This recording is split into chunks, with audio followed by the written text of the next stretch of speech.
Air India ವಿಮಾನ ಸಂಚಾರವನ್ನ ರದ್ದು ಮಾಡಲಾಗಿದೆ. ಮೇ 15ರ ತನಕ ವಿಮಾನ ಸಂಚಾರವನ್ನ ನಿರ್ಬಂಧ ಮಾಡಲಾಗಿದೆ. ಏರ್ ಇಂಡಿಯಾ ವಿಮಾನ ಸಂಚಾರವನ್ನ ರದ್ದು ಮಾಡಲಾಗಿದೆ. ಮೇ 15ರ ತನಕ ವಿಮಾನ ಸಂಚಾರವನ್ನ ನಿರ್ಬಂಧಿಸಲಾಗಿದೆ. ಚಂಡೀಗಢ ನಿಲ್ದಾಣಕ್ಕೆ ಈಗ ವಿಮಾನ ಸಂಚಾರ ಇರೋದಿಲ್ಲ, ಸ್ಥಗಿತವಾಗಿದೆ. ಈಗಾಗಲೇ ಉತ್ತರ ಭಾರತದ 20ಕ್ಕೂ ಹೆಚ್ಚು ಏರ್ಪೋರ್ಟ್ಗಳನ್ನ ಬಂದ್ ಮಾಡಲಾಗಿದೆ. ವಿಮಾನ ಸಂಚಾರವನ್ನ ಸಂಪೂರ್ಣವಾಗಿ ನಿಲ್ಲಿಸಲಾಗಿದೆ. ಈಗ ಏರ್ ಇಂಡಿಯಾ ವಿಮಾನ ಸಂಚಾರವನ್ನ ರದ್ದು ಮಾಡಿರುವಂತದ್ದು ಮೇ 15ರ ತನಕ ವಿಮಾನ ಸಂಚಾರವನ್ನ ನಿರ್ಬಂಧಿಸಲಾಗಿದೆ. ಚಂಡೀಗಢ ನಿಲ್ದಾಣಕ್ಕೆ ಈಗ ವಿಮಾನ ಸಂಚಾರ ಇರೋದಿಲ್ಲ.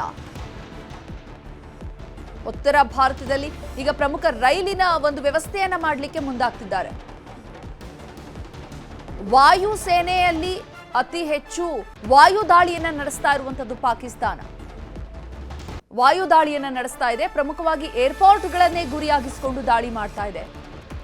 ಈ ಪ್ರಾಣಹಾನಿಯನ್ನ ತಡೀಲಿಕ್ಕೆ ಸಾಕಷ್ಟು ಕ್ರಮಗಳನ್ನ ಭಾರತ ತೆಗೆದುಕೊಳ್ತಾ ಇದೆ. ಈಗ ಚಂಡೀಗಢಕ್ಕೆ ವಿಮಾನ ಸಂಚಾರ ಇರೋದಿಲ್ಲ. ಮೇ 15ರ ತನಕ ಸದ್ಯಕ್ಕೆ ನಿರ್ಬಂಧವನ್ನ ಏರಲಾಗಿದೆ. ಪಂಜಾಬ್ನಲ್ಲಿ ಪಾಕ್ ಡ್ರೋನ್ ಅನ್ನ ಭಾರತ ಹೊಡೆದುರುಳಿಸಿದೆ. ಜಲಂಧರ್ ಪ್ರದೇಶದಲ್ಲಿ ಡ್ರೋನ್ನ ಅವಶೇಷಗಳು ಪತ್ತೆಯಾಗಿದೆ. ನಿನ್ನೆ ಪಂಜಾಬ್ನಲ್ಲಿ ಸಾಕಷ್ಟು ದಾಳಿಯಾಗಿತ್ತು. ಡ್ರೋನ್ ಬ್ಲಾಸ್ಟ್ ಆಗಿತ್ತು. 3 ನಾಗರಿಕರು ಕೂಡ ಗಾಯಗೊಂಡಿದ್ರು. ಜಲಂಧರ್ ಪ್ರದೇಶದಲ್ಲಿ ಕಂಗಿಲ್ವಾಲ್ನಲ್ಲಿ ಈಗ ಡ್ರೋನ್ನ ಅವಶೇಷಗಳು ಸಿಕ್ಕಿದೆ. ಪಾಕ್ ದಾಳಿಗೆ ಸಾಕ್ಷ್ಯ ಸಿಕ್ಕಂತಾಗಿದೆ. ಪಾಕ್ ತನ್ನ ಕುತಂತ್ರ ಬುದ್ಧಿಯನ್ನ ಬಳಕೆ ಮಾಡ್ತಾನೆ ಇರುತ್ತೆ. ನಾನು ದಾಳಿಯನ್ನ ಮಾಡ್ತಾನೆ ಇಲ್ಲ, ಭಾರತದ ಮೇಲೆ ನಾವು ದಾಳಿ ಮಾಡ್ತಾನೆ ಇಲ್ಲ ಅಂತ ಅಂತಾರಾಷ್ಟ್ರೀಯ ಮಟ್ಟದಲ್ಲಿ ಅನುಕಂಪವನ್ನ ಗಿಟ್ಟಿಸಿಕೊಳ್ಳಿಕ್ಕೆ ಪಾಕಿಸ್ತಾನ ಪ್ರಯತ್ನವನ್ನ ಪಡುತ್ತೆ. ವಾಯು ದಾಳಿಯನ್ನ ಮಾಡ್ತಾ ಇರುವಂತದ್ದು. ಅದು 100ಕ್ಕೂ ಹೆಚ್ಚು ಡ್ರೋನ್ಗಳನ್ನ ಕ್ಷಿಪಣಿಗಳನ್ನ ಆರಿಸ್ತಾ ಇದೆ ಪಾಕಿಸ್ತಾನ. ನಮ್ಮ ವಾಯು ಸೇನೆ ಸಮರ್ಥವಾಗಿ ಅದರನ್ನ ಎದುರಿಸ್ತಾ ಇದೆ. ಆದ್ರೂ ಕೂಡ ಪಾಕಿಸ್ತಾನ ನಾನು ದಾಳಿಯನ್ನ ಮಾಡೇ ಇಲ್ಲ ಪಾಕಿಸ್ತಾನ ಅನ್ನುವಂತಹ ನಿಟ್ಟಿನಲ್ಲಿ ತೋರಿಸ್ಕೊಳ್ಳುತ್ತೆ. ಆದ್ರೆ ಈಗ ನೋಡಿ, ಜಲಂಧರ್ ಪ್ರದೇಶದಲ್ಲಿ ಈ ಡ್ರೋನ್ ದಾಳಿಗೆ ಯತ್ನ ಏನ್ ನಡೆದಿದೆ, ಇದಕ್ಕೆ ಸಾಕ್ಷ್ಯ ಸಿಕ್ಕಿದೆ. ಅವಶೇಷಗಳು ಪತ್ತೆಯಾಗಿದೆ. ಕಂಗಿನ್ವಾಲ್ನಲ್ಲಿ ಪಾಕ್ ದಾಳಿಗೆ ಈಗ ಸಾಕ್ಷ್ಯ ಸಿಕ್ಕಿದೆ. ಭಾರತೀಯ ಸೇನೆ ಈ ಅವಶೇಷಗಳನ್ನ ಈಗ ವಶಕ್ಕೆ ಪಡ್ಕೊಂಡಿದೆ. ಪಂಜಾಬ್ ಗಡಿಯಲ್ಲೂ ಕೂಡ ಹೈ ಅಲರ್ಟ್ ಘೋಷಣೆ ಮಾಡಲಾಗಿದೆ. ಗಡಿ ಜಿಲ್ಲೆಗಳಲ್ಲಿ ಯುದ್ಧದ ಕಾರ್ಮೋಡ ಆವರಿಸಿದೆ. ಸಾಕಷ್ಟು ದಾಳಿ ಆಗ್ತಾ ಇದೆ. ನಿನ್ನೆ ಪಾಕಿಸ್ತಾನ ಒಂದು ಹೆಜ್ಜೆ ಮುಂದೆ ಹೋಗಿ ರಾಷ್ಟ್ರ ರಾಜಧಾನಿಯನ್ನ ಕೂಡ ಗುರಿಯಾಗಿಸಿಕೊಂಡಿದೆ. ಆದರೆ ಗಡಿ ರಾಜ್ಯಗಳಲ್ಲಿ ಪಂಜಾಬ್, ರಾಜಸ್ಥಾನ, ಹರಿಯಾಣ, ಜಮ್ಮು ಕಾಶ್ಮೀರದಲ್ಲಿ ಸಾಕಷ್ಟು ದಾಳಿ ನಡೀತಾ ಇದೆ. 100ಕ್ಕೂ ಹೆಚ್ಚು ಡ್ರೋನ್ಗಳನ್ನ ಬಿಡ್ತಾ ಇದೆ ಪಾಕಿಸ್ತಾನ. ಡ್ರೋನ್ಗಳ ಮೂಲಕ ಅಟ್ಯಾಕ್ ಮಾಡ್ತಾ ಇದೆ.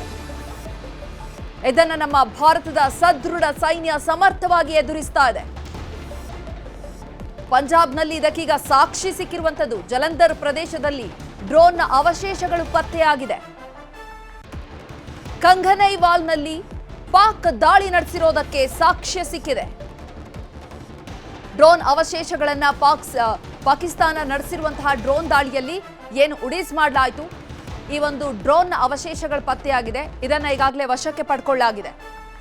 ಮೊನ್ನೆಯೂ ಕೂಡ ಪಂಜಾಬ್ನಲ್ಲೇ ಕ್ಷಿಪಣಿ ಸಿಕ್ಕಿದಂಥದ್ದು. F-17 ಕ್ಷಿಪಣಿಯನ್ನ ಏನು ಪಾಕಿಸ್ತಾನ ಭಾರತಕ್ಕೆ ಕಳಿಸಿತ್ತು, ಆ ಕ್ಷಿಪಣಿ ಅವಶೇಷ ಕೂಡ ನಿನ್ನೆ ಪತ್ತೆಯಾಗಿತ್ತು. ಇವತ್ತು ಪಂಜಾಬ್ನಲ್ಲಿ ಡ್ರೋನ್ನ ಅವಶೇಷಗಳು ಪತ್ತೆಯಾಗಿದೆ.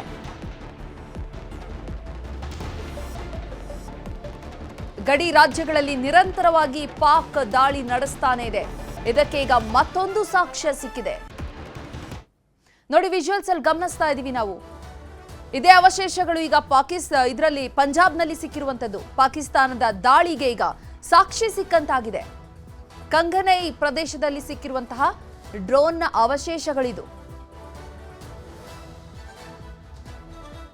ಕಂಗಿನಿವಾಲ್ನಲ್ಲಿ ಡ್ರೋನ್ ದಾಳಿಯ ಅವಶೇಷಗಳು ಪತ್ತೆಯಾಗಿದೆ. ಇದನ್ನ ಕುಲಂಕುಷವಾಗಿ ಪರಿಶೀಲನೆಯನ್ನ ನಡೆಸಿ ಭಾರತ ಸೇನೆ ಈ ಅವಶೇಷಗಳನ್ನು ವಶಕ್ಕೆ ಪಡ್ಕೊಂಡಿದೆ. ಜಲಂಧರ್ನಲ್ಲಿ ಪಾಕ್ ಡ್ರೋನ್ನ ಅವಶೇಷ ಸಿಕ್ಕಿದೆ. ಡ್ರೋನ್ ಅನ್ನು ಉಪಯೋಗಿಸಿಕೊಂಡು ಭಾರತದಲ್ಲಿ ಸ್ಫೋಟ ಮಾಡಲಿಕ್ಕೆ ಸಾಕಷ್ಟು ಪ್ರಯತ್ನವನ್ನ ಮಾಡ್ತಾ ಇದೆ ಪಾಕಿಸ್ತಾನ. ನಿನ್ನೆಯೂ ಕೂಡ 100ಕ್ಕೂ ಹೆಚ್ಚು ಇಂತಹ ಡ್ರೋನ್ಗಳನ್ನೇ ಆರಿಸಿರುವಂಥದ್ದು. ಮೊನ್ನೆಯೂ ಕೂಡ 100ಕ್ಕೂ ಹೆಚ್ಚು ಡ್ರೋನ್ ದಾಳಿಯಾಗಿರುವಂಥದ್ದು ಇಂತಹ ಡ್ರೋನ್ಗಳಿಂದಲೇ. ಇಂತಹ ಡ್ರೋನ್ಗಳನ್ನು ಬಳಸಿಕೊಂಡು ಸ್ಫೋಟ ಮಾಡಲಿಕ್ಕೆ ಪಾಕಿಸ್ತಾನ ನಿರಂತರವಾಗಿ ಪ್ರಯತ್ನ ಮಾಡ್ತಾ ಇದೆ. ಆದರೆ ನಮ್ಮ ಭಾರತದ ಸೇನೆ ಅದನ್ನ ಸಮರ್ಥವಾಗಿ ಎದುರಿಸ್ತಾ ಇದೆ. ಭಾರತದ ಬಳಿ ಇರುವಂತಹ ಅತ್ಯಾಧುನಿಕ ಟೆಕ್ನಾಲಜಿಯನ್ನ ಯೂಸ್ ಮಾಡಿಕೊಂಡು, ಅತ್ಯಾಧುನಿಕ ಶಸ್ತ್ರಾಸ್ತ್ರಗಳನ್ನ ಯೂಸ್ ಮಾಡಿಕೊಂಡು, ಯುದ್ಧಾಯುಧಗಳನ್ನ ಯೂಸ್ ಮಾಡಿಕೊಂಡು ಈ ಪಾಕಿಸ್ತಾನದ ಈ ಡ್ರೋನ್ಗಳನ್ನ ಹೊಡೆದುರುಳಿಸ್ತಾ ಇದೆ ಭಾರತ. ಅತಿ ಹೆಚ್ಚಾಗಿ ವಾಯು ದಾಳಿಯನ್ನ ನಡೆಸ್ತಾ ಇದೆ ಪಾಕಿಸ್ತಾನ. ನಮ್ಮ ವಾಯು ಸೇನೆ ಇರ್ಬೋದು, ನೌಕಾನೆಲೆ ಇರ್ಬೋದು, ಸೇನೆ ಇರ್ಬೋದು, ಮೂರು ಸೇನಾ ತಂಡಗಳು ಕೂಡ ಸಮರ್ಥವಾಗಿದೆ. ವಾಯು ಸೇನೆಯಲ್ಲಿ ಆಗಿರುವಂತಹ ದಾಳಿಯನ್ನ ಕೂಡ ಸಮರ್ಥವಾಗಿ ಎದುರಿಸ್ತಾ ಇದೆ. ರಷ್ಯಾ ನಿರ್ಮಿತವಾಗಿರುವಂತಹ S-400 ಯುದ್ಧಾಯುಧವನ್ನ ಬಳಸಿ ಸಮರ್ಥವಾಗಿ ಈ 100ಕ್ಕೂ ಹೆಚ್ಚು ಡ್ರೋನ್ಗಳನ್ನ ಉಡಾಯಿಸಲಾಗ್ತಾ ಇದೆ.